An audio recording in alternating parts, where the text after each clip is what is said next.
तो चलिए आज हम इस लोहे से एक शानदार भाला बनाते हैं, जिसके लिए सबसे पहले हम इसे गर्म कर लेंगे और फिर इसको बनाना शुरू करेंगे।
तो हमारा भाला बनकर पूरा तैयार है, डिज़ाइन भी बन चुका है।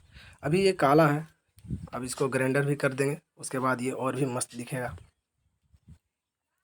अब ये हो चुका है ग्राइंडर, और ग्राइंडर होने के बाद ये पूरा चमचमाता हुआ भाला आपके सामने है। तो आपको ये भाला कैसा लगा कमेंट करके बताइए। अगर अच्छा लगा तो लाइक कीजिए, शेयर कीजिए, और अभी तक सब्सक्राइब नहीं किए हैं तो सब्सक्राइब भी कर लीजिए। तो आप सभी को हैप्पी होली, और मिलते हैं अगले वीडियो में। आज के लिए इतना ही।